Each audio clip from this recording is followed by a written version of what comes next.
The football world is reeling following the death of Liverpool forward Diogo Jota. The Liverpool footballer, Diogo Jota, has been killed in a car crash. The soccer world is mourning the loss of Liverpool star Diogo Jota. He was one of football's brightest lights, a forward with the instinct of a predator and the soul of a poet. At just 28, Diogo Jota had it all: titles, talent, a young family, and the adoration of millions. But in the early hours of July 3rd, 2025, all of it vanished in seconds. A single moment on a quiet highway in Spain, a flash of headlights, screeching tires. Then, silence. By morning, the headlines were everywhere. Diogo Jota dead in car crash. The world froze. Fans cried. Teammates broke. Football lost more than a player. It lost a son, a brother, a friend, a father. This is not just the story of how Diogo Jota died. It's the story of how he lived, the joy he brought, the people he loved, and the legacy he leaves behind. Because sometimes the most tragic stories are not the ones that end in failure, but the ones that end too soon. Let's begin. Chapter 1. The lightning rise. Before the world knew his name, before the stadiums chanted in his honor, before the headlines followed his every move, Diogo Jota was just a skinny kid with a ball at his feet and fire in his chest. He grew up in Massarelos, a quiet parish of Porto, Portugal, where dreams were often bigger than the streets that held them. But even then, people noticed something different about the boy with the relentless energy and sharp gaze. He didn't just play football, he consumed it. Morning, noon, night, every moment, every blade of grass. He wasn't trying to escape his world. He was trying to conquer it. His family wasn't wealthy. His rise wasn't funded by fame or privilege. What Diogo had, what no one could deny, was obsession. His talent wasn't the type that screamed for attention with flashy tricks or showboating. It was deeper, more dangerous. He had the kind of hunger that keeps you up at night, the kind that pushes you to train when everyone else has gone home, the kind that doesn't settle. Ever. He joined Gondomar SC at the age of 9. And from the moment he stepped onto the pitch, he stood out. Quick feet, explosive acceleration, and a lethal instinct for space. But it wasn't just physical. Diogo saw the game like a chess master sees the board. 2 moves ahead, always calculating. He didn't wait for chances to come to him. He hunted them. By 17, he was lighting up the Primeira Liga with Paços de Ferreira. Against defenders twice his size and midfielders twice his experience, Jota looked unbothered, unafraid. He scored on his league debut, and he never looked back. That season, he put up numbers that shocked the Portuguese football world. Scouts began circling, but Jota didn't care about the noise, he cared about the goal. In 2016, Atletico Madrid came calling, a 5-year contract, the gateway to the big leagues. But instead of slotting straight into La Liga, he was loaned out, first to Porto, then to Wolves. Some saw it as a step backward, but Jota didn't flinch. He saw opportunity where others saw delay. It was in England's gritty, rain-soaked championship that Jota began building his legend. At Wolverhampton Wanderers, he found a home and a mission. Wolves wanted to storm the Premier League, and Jota was their blade. In his debut season, he scored 17 goals, often playing as a second striker, drifting between lines, slicing defences open with diagonal runs and ruthless finishes. He didn't talk much in press conferences. He let his boots speak. Every match was a statement, every goal a warning. He wasn't here to participate, he was here to take over. Promotion followed, and in the Premier League, Jota proved he was no fluke. Against the best defenders in the world, he looked fearless. In the chaos of top-flight English football, he thrived. By 2020, Liverpool couldn't ignore him anymore. £41 million. That was the price Klopp paid to bring Jota to Anfield. Some questioned it. They didn't understand. Klopp did. He saw what others missed. Jota wasn't a backup. He was a game breaker. At Liverpool, he evolved. His pressing was savage. His positional sense, elite. Whether starting or coming off the bench, he delivered. He scored a hat-trick against Atalanta in the Champions League. He tore through Arsenal. He haunted Manchester United. And through it all, he kept the same steely focus. No drama, no ego, just football. Injuries came, they always do. But Jota didn't retreat. He rehabbed in silence, returned with fire. And in May 2025, he stood tall as Liverpool lifted the Premier League trophy. His goals had helped get them there. His sacrifice, his sweat, his grit, it all paid off. By then, he was more than a footballer. He was a symbol of persistence, of quiet ambition, of a man who climbed without shortcuts, who chased excellence not for applause, but because he couldn't help himself. Diogo Jota wasn't flashy, he wasn't loud, but he was lethal. And just when it seemed like his best years were about to begin, life took a brutal turn. He had risen like lightning, and as we would soon learn, he would disappear just as fast. Chapter 2. A Summer of Joy. By the time the 2024-25 season drew to a close, Diogo Jota had nothing left to prove. He had fought his way from the undercards of Portuguese football to the summit of the English Premier League. He'd worn the red of Liverpool like it was stitched into his skin, led the line in Champions League nights, and stood shoulder to shoulder with legends. But for all the goals, the silverware, and the screaming crowds, nothing compared to what awaited him off the pitch. Love. On June 22nd, 2025, under the warm golden light of a Porto evening, Diogo married his longtime partner, Ruth Cardoso. The ceremony was elegant but understated, just like him. No extravagant guest lists or over-the-top spectacles. Just close family, friends, teammates, and one palpable feeling. Joy. Genuine, deep, unmistakable joy. The world saw the photos on social media. Diogo in a tailored tuxedo, Ruth in a flowing white gown, smiling, dancing, holding hands like teenagers in love. "My dream came true," he posted, his voice softer than his usual pitch-perfect statements about tactics or fitness. Her reply said it all: "I'm the lucky one." They had been together long before the fame. Ruth knew him when he was just a kid with worn boots and a relentless drive. She stood by him through the injuries, the doubts, the nights when he came home in pain. She was there after missed chances, after hard tackles, after cold losses on rainy away days. And now, she was his wife. The victory, for once, wasn't about football, it was about life. The honeymoon wasn't some exotic tabloid getaway. Diogo and Ruta kept it private, grounded. They stayed close to home, to their roots. They visited family, strolled through Porto's old town, took their children to the beach. They shared quiet mornings and loud dinners. For a man who had spent years living on planes, hotels, buses, and training grounds, those small domestic moments were priceless. This was a different Diogo, slower, more reflective, immersed in the life he had built away from the noise. He wasn't sprinting past defenders. He was waking up with his kids climbing over him, laughing as they tried to drag him out of bed to play. He wasn't watching match footage. He was watching animated movies, singing along badly, even when his children told him to stop. He'd always been private, careful not to let the spotlight blind what mattered most. But this summer, he let people see a little more. He posted photos of his children's drawings, of barbecues with friends, of sunsets from his backyard, not for attention, but as if he knew, as if he was finally letting himself enjoy what he had worked so hard to earn. He also devoted time to his esports venture, Lunar Galaxy. What had started as a side project had grown into something he was genuinely passionate about. It wasn't just about gaming, it was about building something, mentoring young talent, giving back to the community that had supported him during injuries and comebacks. He loved that world because it reminded him of football, fast-paced, strategic, competitive, but without the bruises. And through it all, there was Andre. He was part of Diogo's soul. The two shared everything: childhood memories, family jokes, stories that only made sense to them.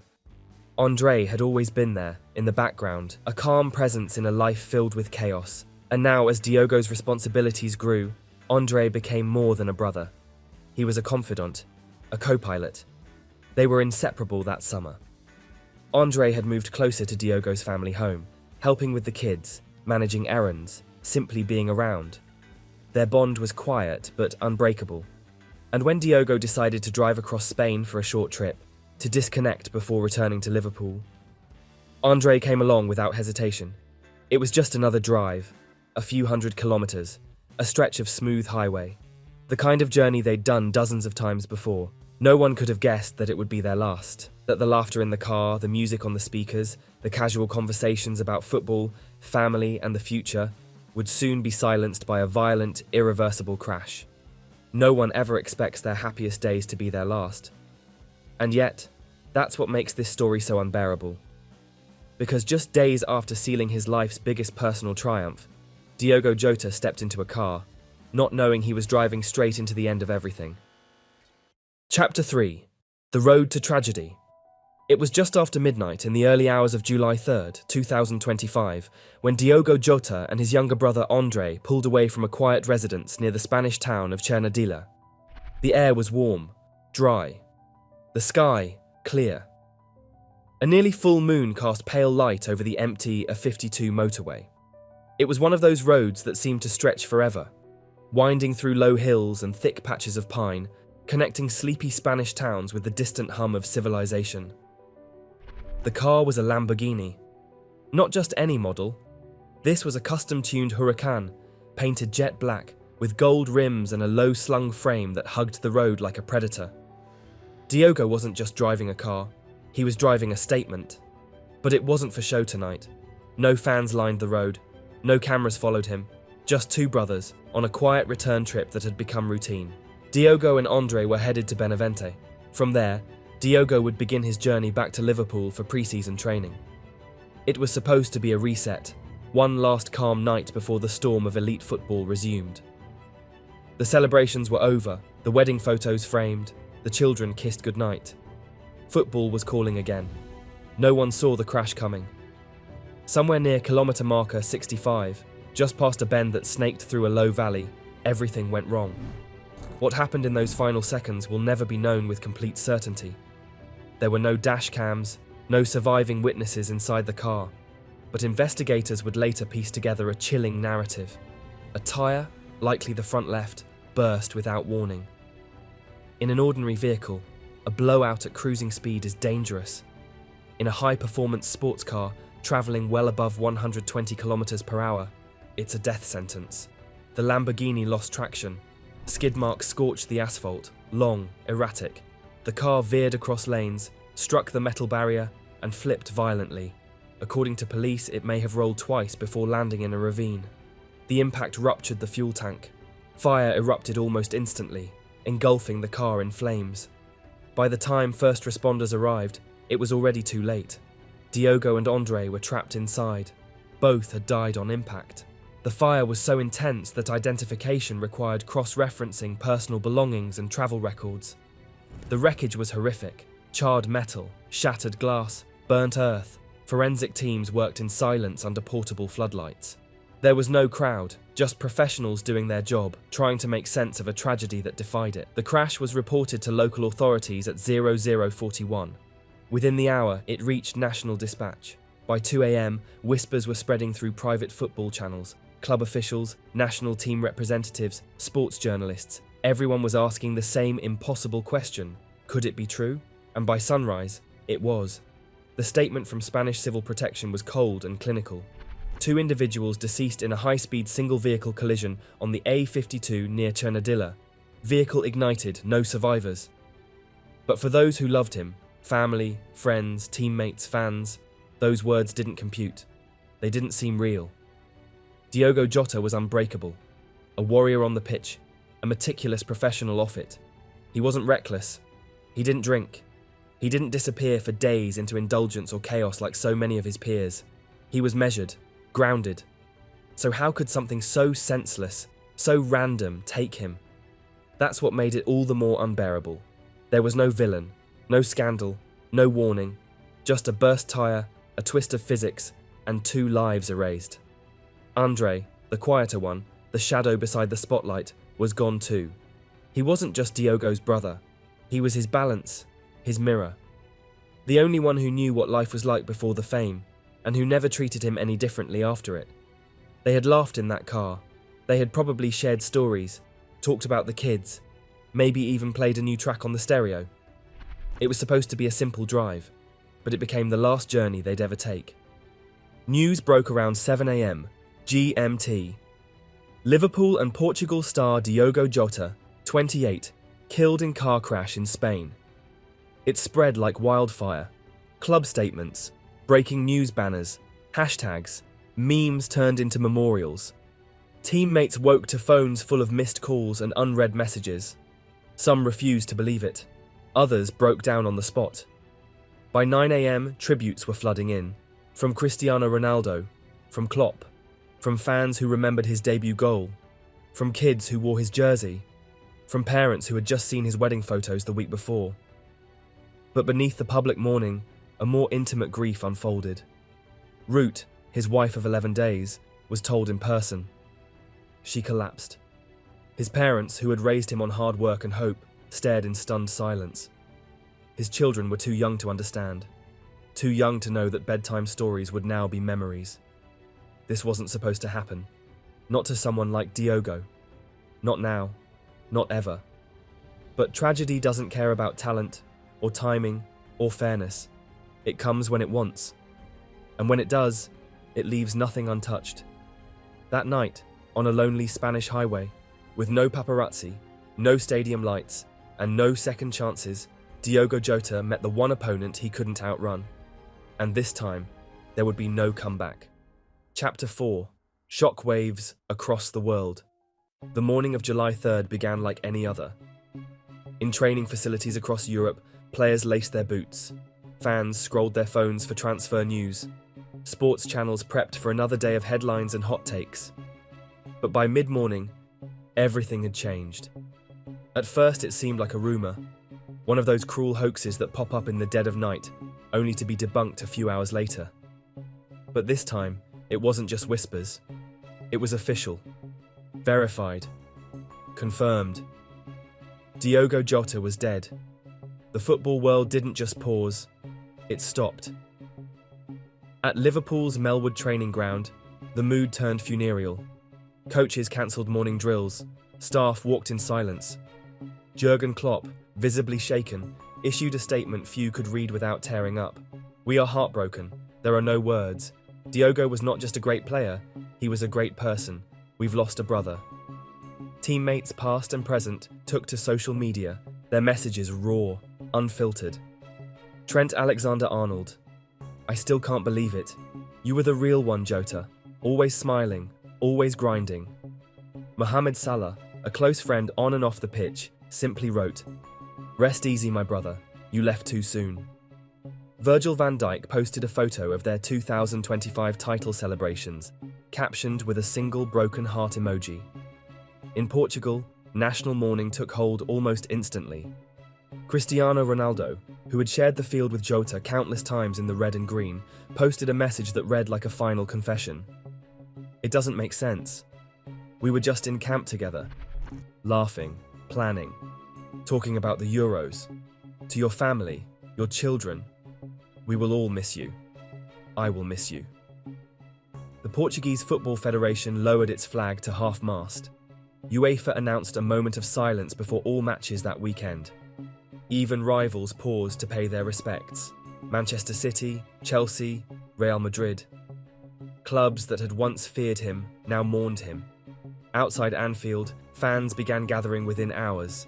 They came with scarves, with candles, with handwritten letters and old jerseys bearing the name Jota 20. Some knelt, some wept. Others just stood in silence, stunned. They left footballs with messages scrawled across the panels. "Thank you for every goal. Once a Red, always a Red. You'll never walk alone." News outlets scrambled. Every sports bulletin led with the story. The BBC, Sky Sports, ESPN, CNN. Jota's name was everywhere, and yet it still didn't feel real. His image flashed on screens across the globe, scoring, celebrating, smiling, frozen in time. But the shock wasn't limited to football. It stretched far beyond. Politicians, artists, celebrities, all joined in the grief. Portugal's Prime Minister issued a statement calling Jota a national treasure. The president declared an official day of remembrance. Schools held moments of silence. Community centres set up memorials. It wasn't just that he was famous, it was that he was loved. Because Diogo Jota was never about controversy. He wasn't a diva. He wasn't scandalous. He was hardworking, humble, and quietly excellent. He didn't demand attention. He earned respect. From the fans, from his peers, from the world. At the Women's Euros, set to begin that week, the opening match paused before kickoff. Both teams stood at midfield, heads bowed, silence fell across the stadium, and then, as the whistle blew, the game began. But the loss lingered in the air. Commentators struggled for words. How do you narrate a world where someone like Jota no longer exists? How do you talk about next season, next match day, next anything, when a piece of the sport's soul has just been ripped away? And behind all the public tributes, behind the tweets and flowers, there were the private devastations. Ruth, now a widow after just 11 days of marriage, retreated from the world. Family friends took over care of their children. Liverpool sent grief counsellors. The players, grown men used to bruises and loss, cried openly in the locker room. Because this wasn't just another tragedy. This was personal. And as the shockwaves rolled on, from England to Portugal to every pitch that had ever echoed with Jota's name, one truth became clear. Football hadn't just lost a player, it had lost one of its good ones. Chapter 5. The Legacy Left Behind. What does it mean to leave a legacy at 28? For some, legacy is measured in trophies. For others, in headlines. For Diogo Jota, it was something quieter, more profound. It wasn't just what he did on the pitch. It was how he carried himself off it. How he moved through the world, without arrogance, without pretense, with a calm kind of confidence that didn't shout but resonated. He was a modern footballer who somehow belonged to an older era, one that valued humility over hype, loyalty over likes. He didn't chase stardom. Stardom found him, and when it did, he didn't change. Not when he scored against Manchester United at Old Trafford, not when he lifted trophies at Wembley, not even when the chants at Anfield had his name stitched into them like scripture. Diogo's career numbers were impressive. Over 150 club goals, more than 50 international appearances, silverware across domestic and European stages. But his most remarkable stat was this: there was no scandal, no bitterness, no ego. In a world desperate for controversy, he gave them none. He was the kind of man who stayed behind after training to sign every kid's shirt, who checked in on the academy players when no one was watching, who texted his physiotherapist thank you after every session, who remembered birthdays, who visited children's hospitals without cameras, who brought his boots home covered in mud and never complained about the rain. And he was a husband, a father, a brother, a son. He adored his children. When he wasn't on the pitch, he was building Legos, reading bedtime stories, or recording goofy dance videos that never made it to the internet. At 28, he wasn't just planning the next match. He was planning the next chapter of life, a future with his wife, his kids, his dreams beyond football, maybe coaching, maybe more time in esports, maybe a little house in the Portuguese countryside. He never said it publicly, but those close to him knew he was building something permanent. And yet, in the end, permanence was never guaranteed. His death didn't just shake the football community, it haunted it. Because it wasn't just a reminder of mortality, it was a reminder of fragility, of how even the most disciplined, most grounded, most beloved among us can vanish in seconds. He had just been married, just lifted a trophy, just kissed his children goodnight. The ink on the future hadn't even dried. And then, gone. What remained was memory. But what a memory it was. Clubs across Europe held tributes. His name was sung before kickoff, his image projected onto stadium screens. Fans from Liverpool to Lisbon shared videos of his goals, his debut strike against Arsenal, that outrageous hat-trick against Atalanta, his winner against Spurs in the title run. But more than that, they shared his smile, that unmistakable boyish grin he wore every time he played, like he couldn't believe he got to do this for a living. And that's what people clung to in the grief, that Diogo Jota never wasted his shot. He played every match like it could be his last, loved his people like every hug mattered, lived his life without shortcuts, without noise, without regrets. His story didn't end the way it should have. But that doesn't mean it didn't mean something, because legacy isn't about how long you live. It's about what you leave behind, the joy you give, the standards you set, the lives you touch. And Diogo Jota, 28 years old, husband, father, footballer, friend, left behind more than most ever will. In stadiums, his name will still echo. In living rooms, his highlights will still roll. In hearts, his absence will still ache. But in memory, in legacy, he is not gone. he is immortal.